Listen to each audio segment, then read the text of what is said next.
이사야 43장 4절로 7절까지 말씀 보겠습니다. 구약성경 1019면에 있습니다. 1019면 이사야 43장입니다. 4절입니다. 제가 읽겠습니다. 내가 내 눈에 보배롭고 존귀하며 내가 너를 사랑하였은즉 내가 네 대신 사람들을 내어주며 백성들이 내 생명을 대신하리니 두려워하지 말라. 내가 너와 함께하여 네 자손을 동쪽에서부터 오게 하며 서쪽에서부터 너를 모을 것이며 내가 북쪽에게 이르기를 내놓으라 남쪽에게 이르기를 가두어 두지 말라. 내 아들들을 먼 곳에서 이끌며 내 딸들을 땅 끝에서 오게 하며 내 이름을 불려지는 모든 자 곧 내가 내 영광을 위하여 창조된 자를 오게 하라. 그를 내가 지었고 그를 내가 만들었느니라. 아멘. 우리 자리에 앉도록 하겠습니다. 자, 기자로 한번 인사하겠습니다. 안녕하세요. 안녕하세요. 네, 우리 교회 표어가 뭐죠? 네, 여기 적혀 있죠. 말씀, 진심, 기도, 전심. 말씀은 진심으로, 그리고 말씀을 대하는데 진심으로 대하고요. 그걸 기도하는데 전심으로 할 수 있는 그런 우리 모두가 다 되어졌으면 좋겠습니다. 요즘 하루하루가 정말 빠르게 지나가는 것 같아요. 그죠? 가만 보면은요, 쉽게 볼 수 있었던 거, 옛날에 쉽게 볼 수 있었던 것들이 요즘 볼 수 없게 되는 게 참 많이 있는 것 같아요. 그 중에 뭐가 있나요? 제가 생각해보니까 공중전화를 제가 얼마 전에 봤거든요. 공중전화 보신 적 있으세요, 요즘? 최근에? 없죠. 네, 되게 반가웠어요. 공중전화를 딱 봤는데 되게 반갑더라고요. 불과 몇 년 전까지만 하더라도 이 공중전화 박스 앞에 사람들이 줄 서 있었던 모습 흔하게 볼 수 있었는데 이제는 그 공중전화기 자체를 찾아보기가 참 어려운 것 같아요. 뿐이겠습니까? 제가 어렸을 때만 해도 동네 어디를 가도요, 어린아이들 뛰어노는 거 정말 많이 볼 수 있었거든요. 근데 요즘 어린아이들 뛰어노는 거 참 보기 힘든 것 같아요. 저 학교 끝나면은 가방 던져놓고 골목에 가가지고 아이들과 같이 이렇게 신나게 놀았었던 것이죠. 골목, 그 구석구석, 공터 이런 데들이 저의 놀이터였습니다.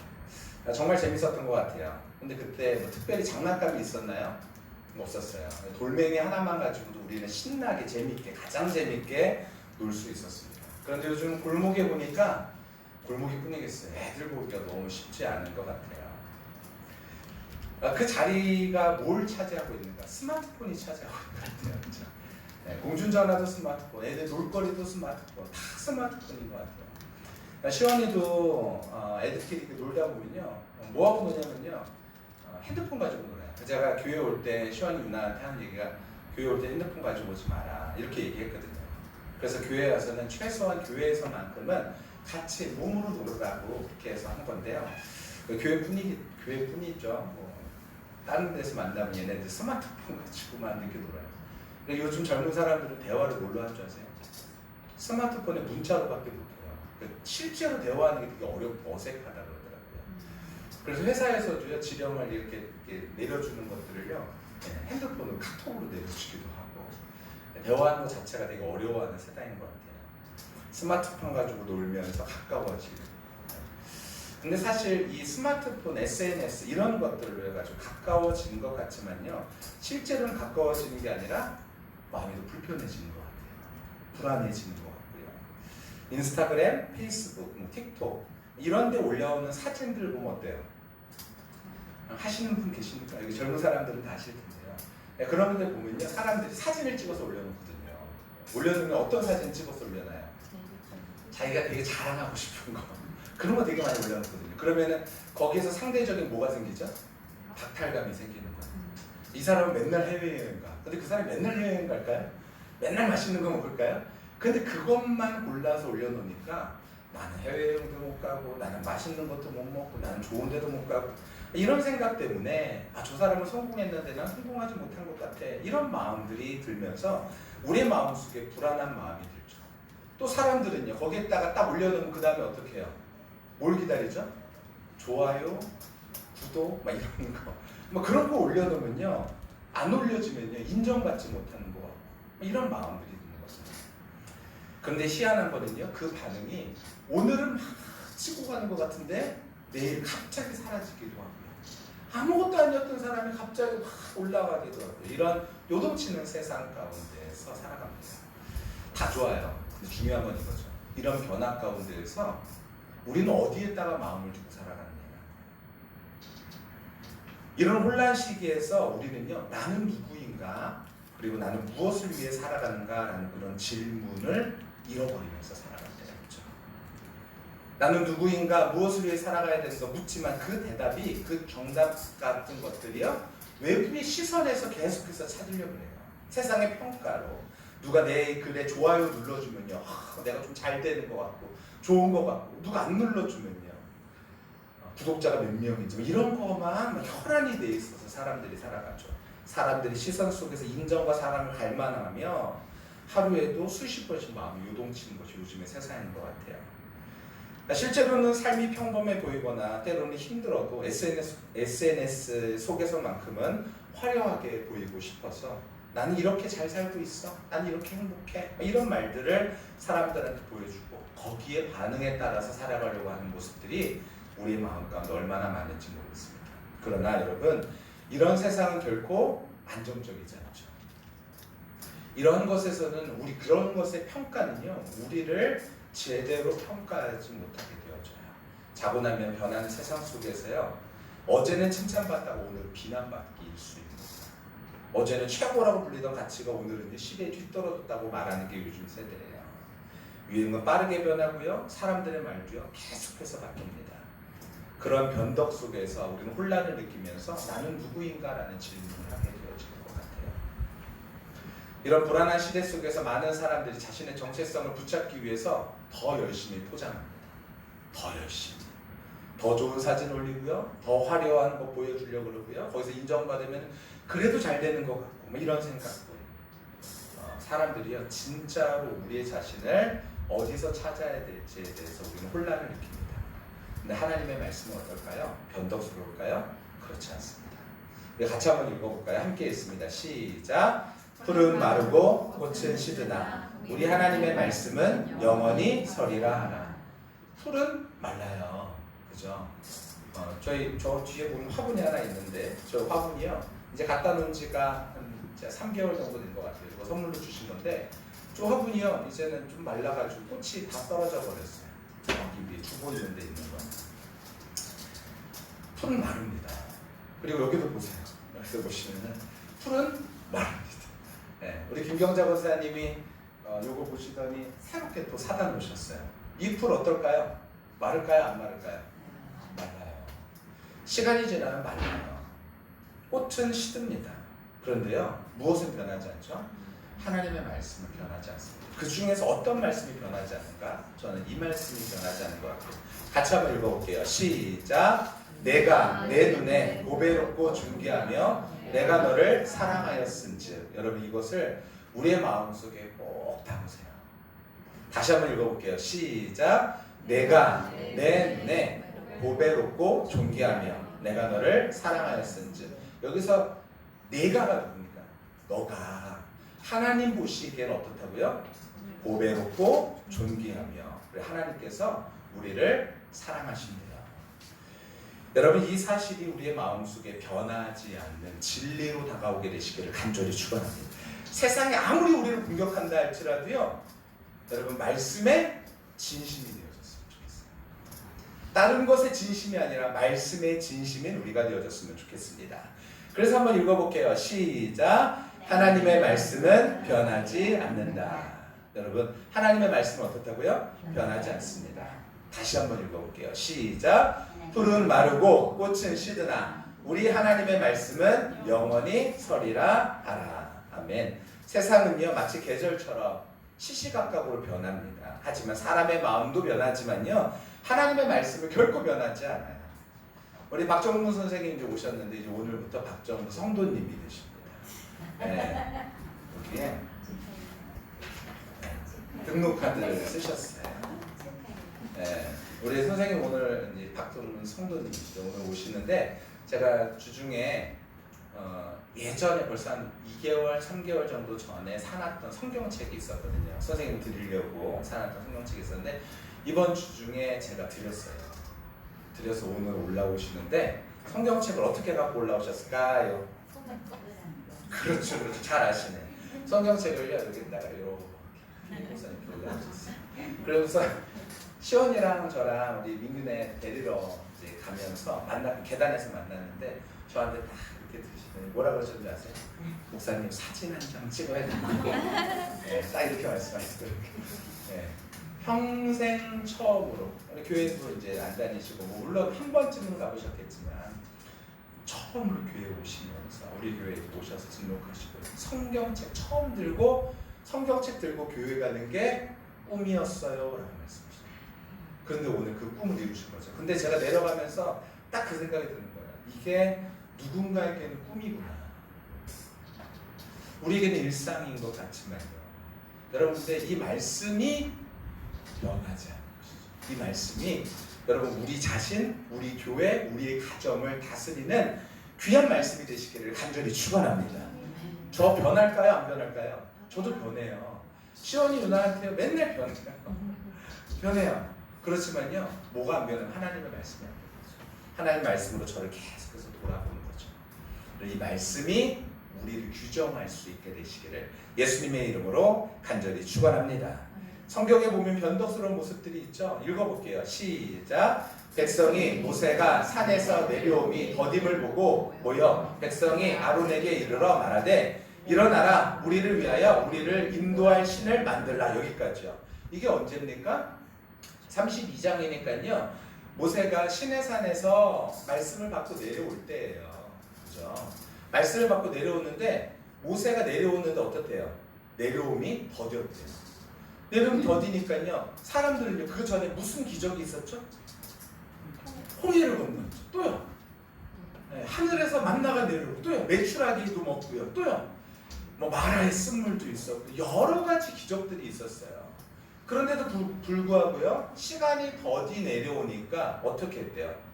백성이 아론에게 그러니까 모세의 형이고 또 다른 지도자인 한 사람이 아론에게 말하는 거죠. 우리를 인도할 신을 좀 만들어라. 이렇게 얘기하는 거지 않습니까? 변덕스럽죠. 너무나 변덕스럽습니다. 이런 예는요. 구약에만 있는 것이 아니에요. 신약에도 있어요. 같이 읽어볼게요. 시작. 앞에서 가고 뒤에서 따르는 무리가 소리 높여 이르되 호산나 다윗의 자손이여 찬송하리로다. 주의 이름으로 오시는 이여 가장 높은 곳에서 호산나 하더라. 마태복음 21장이니까 어떤 내용이에요? 예수님께서 십자가를 지시러 들어가시는 길이에요. 그래서 예루살렘 입성하는데 사람들이 뭐라고 하나님 예수님을 찬양했다고요? 호산나 우리를 구원하실 분이십니다. 이러면서 하나님을 예수님을 찬양했다고요. 그런데 그렇게 찬양했던 그 무리가요. 며칠 되지 않아 뭐라고 합니까? 읽어볼게요. 시작. 빌라도가 이르되 그러면 그리스도라는 예수를 내가 어떻게 하랴? 그랬더니 그들이 다 이르되 십자가에 못 박혀야 하겠나이다. 네, 이게 사람의 모습이에요. 사람은요 시시때때로 변합니다. 사람의 마음은 이렇게 쉽게 변해요. 세상의 평가는요 오늘 우리를 높이 들었다가 언제든지 우리를 내던질 수 있어요. 여러분 여기에 우리의 마음을 두고 살아가지 마시고요. 하나님께서 어떤 하나님이시라고요? 읽어볼게요. 시작. 내가 너를 보배롭고 존귀하게 여긴다. 우리 가슴에 손을 얹고 내가 너를 보배롭게 존귀하게 여긴다. 시작. 내가 너를 보배롭고 존귀하게 여긴다. 하나님께서 그러신 분이시래요. 우리 옆에 있는 사람에게도요. 여러분 선포하십시오. 하나님께서 우리 안에 계신 하나님이시잖아요. 우리 안에 계신 하나님이요. 옆에 있는 사람에게 말씀해 주신다고 생각하고요. 하나님이 너를 보배롭고 존귀하게 여기셔. 라고 한번 읽어볼까요? 말씀해 볼까요? 시작. 널 하나님께서 보배롭고 존귀하게 여기셔. 네. 하나님이 우리를요. 보배롭고 존귀하게 여기신다. 세상은 우리가요. 때로는 잘 될 때만 괜찮을 때만 뭐 참 괜찮은 사람이야 이렇게 말하지만요. 그렇지 않다라는 거예요. 자, 그래서요. 두 번째로 시작. 하나님의 말씀으로 나의 정체성을 새롭게 한다. 여러분 무엇으로 우리 정체성을 새롭게 한다고요? 세상의 평가로요? 아니요. 하나님의 말씀으로 우리의 정체성을 새롭게 하는 것이죠. 그럼 이게 무슨 그림일 것 같으세요? 이게 왜곡된 거울이라는 거예요. 어느 게 실물이에요? 네, 오른쪽이 실물이죠. 근데 왼쪽은 뭐예요? 자신이 바라보는 자신의 모습인 거죠. 분명히 이 사람은 어때요? 굉장히 말랐어요. 그렇죠? 말랐는데도 불구하고 스스로를 평가할 때는 어떻게 평가하는 거예요? 나는 못났어. 이렇게 평가하는 거죠. 세상은 우리를 향하여서요. 너는 아니야 라고 평가할 수 있어요. 이게 바로 왜곡된 거울이라는 것이죠. 우리의 모습을 건강하지 않은 모습으로 계속해서 우리를 넘어뜨리려고 하는 모습들, 그것이 바로 우리의 마음속에 있는 왜곡된 거울입니다. 이 거울 어떻게 해야 될까요? 믿고 살아가야 될까요? 아니요. 이 거울은요, 내가 버려야겠죠. 직장에서는 한 번 실수하면 어떻게 얘기해요? 너는 무능한 사람이. 예전에 제가 네이버 사건 말씀드렸었죠. 그렇죠? 네. 저희 형수 다니는 교회에서 있었던 일이에요. 서울대 나왔다고. 서울대 나왔는데 그 서울대 선배가 야, 너 왜 이렇게 무능하냐? 맨날 그랬다는 거예요. 그러니까 이 사람이 어떤 말에 귀를 열는 거예요. 교회도 다니고 열심히 했지만 그 말이요 너무 크게 들리는 거예요. 너 왜 이렇게 무능해? 야, 이 자식아, 너는 어디 가서도 너는 안 돼. 맨날 그런 말을 들으니까 자존감이 바닥을 쳤던 것이죠. 넌 가치 없는 사람이야. 여러분, 근데 그게 정답이 아니라는 거예요. 누구의 말이 정답이에요? 하나님께서 너는 가치 있는 사람이야. 여러분, 근데 그 하나님께서 그 말씀을 누구에게 주시기를 원하실까요? 나에게 주시기를 원하십니다. 그리고 또 그 가치 있는 말씀을요, 누구에게 주시기를 원하실까요? 우리 옆에 있는 사람, 우리 가족들, 이웃들에게 주시기를 원하시는 거예요. 누가요? 우리 안에 계신 하나님께서요. 그래서 또 읽어볼게요. 함께 읽습니다. 시작. 내가 내 눈에 보배롭고 존귀하며 내가 너를 사랑하였음즉. 이거 계속 반복할 거예요. 오늘. 왜 반복할까요? 귀에다가 딱지가 있어요. 그래서 계속 하나님이 우리를 보배롭게 여기셔. 나를 보배롭게 여기셔. 나를 존귀하게 여기셔. 상황이 아닌데 아니야. 하나님이 나를 보배롭게 여기셔. 이것이 우리의 마음속에 있게 하기 위하여서. 읽어볼게요. 시작. 내 사랑 너는 온전히 어여쁘고 아무 흠이 없구나. 이게 아까서 말씀인데요. 하나님께서 우리를 어떻게 여기신다고요? 내 사랑이라고요. 너는 온전히 어여쁘다. 하나님은 우리를요 온전히 어여쁘다 그러신대요. 아무 흠이 없구나. 저와 우리 모두 그런 존재입니다. 왜요? 이래서요. 읽어볼게요. 시작. 그런즉 누구든지 그리스도 안에 있으면 새로운 피조물이라. 이전 것은 지나갔으니 보라 새 것이 되었도다. 우리는 새로운 피조물이에요. 새로운 피조물로 해가지고 우리를 뭘 만드시려고요? 신랑 되신 예수님의 아름다운 신부로 만드시기 위하여서 우리를 새로운 피조물로 창조하셨잖아요. 그럼 얼마나 아름다운 모습일까요? 근데 이 아름다운 모습이요, 우리 마음속에 우리의 눈으로 평가절하하는 것을. 아니야 너는 이렇게 말해버린다면요, 그것이 문제겠죠. 자, 읽어볼게요. 시작. 세상 너는 과거의 실패로 정의된다. 세상은 우리에게 이렇게 말하는 거예요. 야, 너는 과거의 실패로 너야. 너는 그런 존재야.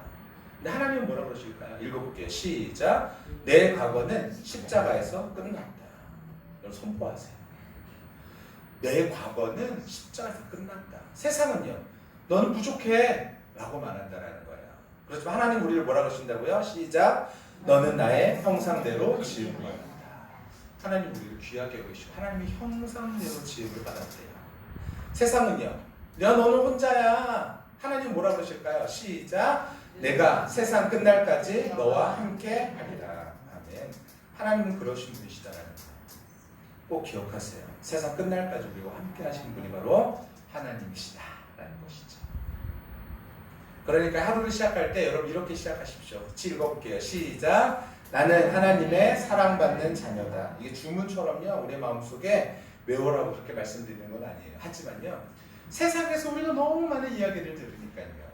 근데요 우리 마음속에 아침마다 하루를 시작할 때 선포하세요. 어떻게 해요? 나는 하나님의 사랑받는 자녀다. 맞아요. 두 번째로는요, 실패했을 때 어떻게 하면 돼요?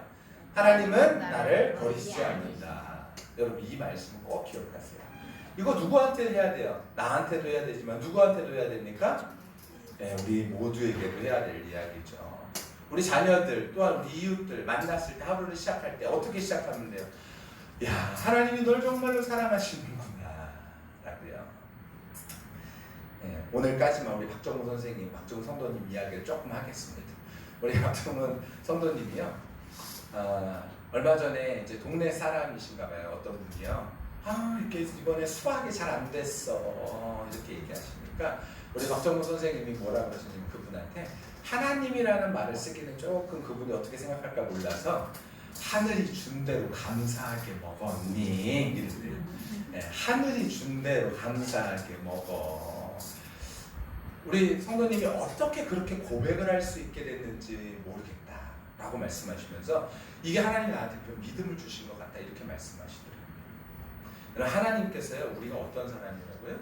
우리가 사랑받는 자녀예요. 사랑받는 자녀. 여러분 이 사실을요 잊지 않도록 우리 주변에 우리 많은 사람들에게요 우리 지속적으로 얘기해 줄 수 있는 저와 우리 모두가 다 되시길 간절히 축원합니다. 실패하면 어떻게 얘기해야 돼요?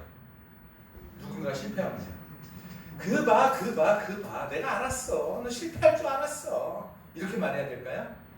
여러분 멋있게 말하시길 바랍니다. 어떻게 멋있게 말해야 될까요? 하나님은 너를 버리시지 않으셔 라고 말할 수 있어야 되죠. 우리 특별히 우리 참 희한해요. 외국에서 그 비유를 얘기하는데 미국에서는 아이가요 앞으로 막 뛰어나가다가 딱 넘어지면은 미국에서는 뭐라고 말할까요? 엄마가요 딱 넘어지면 뭐라 그럴까요?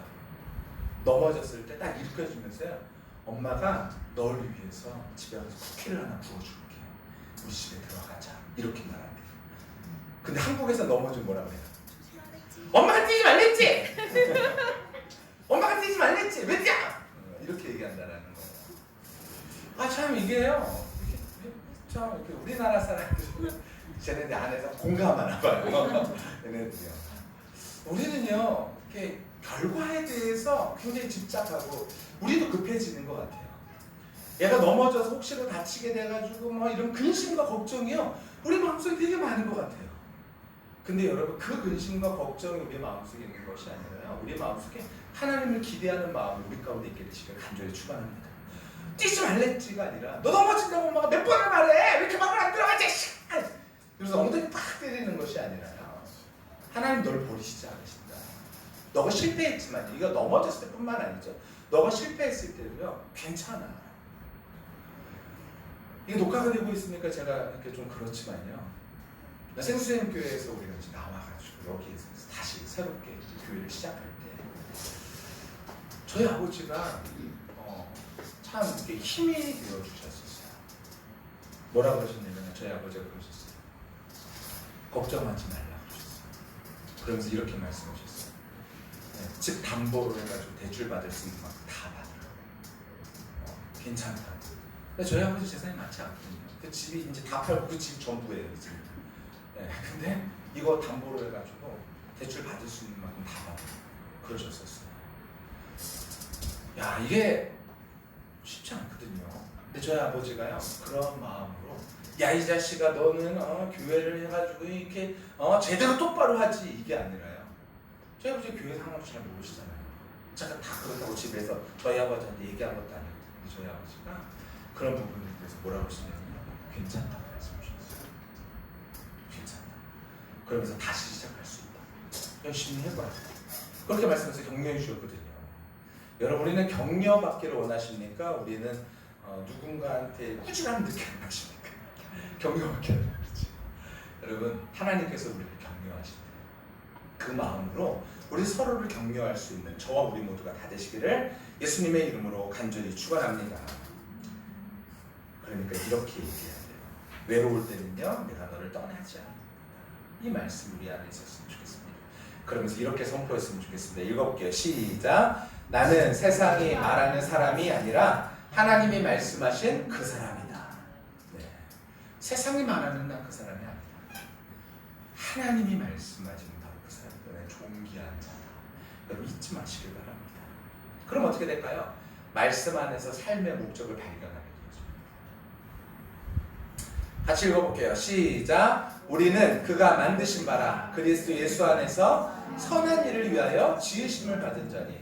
뭘 위해서 지으심을 받았다고요? 선한 일을 위해서요. 여러분 성공을 위해서 지음받은 것이 아닙니다. 우리는요 돈 많이 버는 걸 위해서 지음받은 것도 아니에요. 이 땅 가운데서 배부르게 먹으라고 그걸 위해서 지음받은 것도 아닙니다. 뭘 위해서요? 그리스도 예수 안에서 선한 일을 위해서 지음받았다는 거예요. 선한 일. 주 안에서 선한 일. 그것이 무엇인지 한번 살펴보면 이렇게 볼 수 있을 것 같아요. 아브라함은요 어떻게 됐죠? 하나님의 부르심을 받았어요. 너 본토 친척 아비 집을 떠나서 내가 너에게 지시할 땅으로 가라. 근데 그 말씀에 어떻게 반응했죠? 믿음으로 반응해서 뭐가 됩니까? 믿음의 조상이 되어집니다. 모세는요 하나님의 부르심을 받습니다. 그래서 나에게 오라, 가까이 오라. 그래서 떨기나무에 계신 하나님께서 말씀하셨죠. 그 일에 대해서 어떻게 반응했어요? 믿음으로 반응하죠. 결국 뭐가 됩니까? 이스라엘의 지도자가 되어져서 하나님의 일들을 이루게 되어지죠. 베드로는요 부르셨죠. 뭐라고 부르셨어요?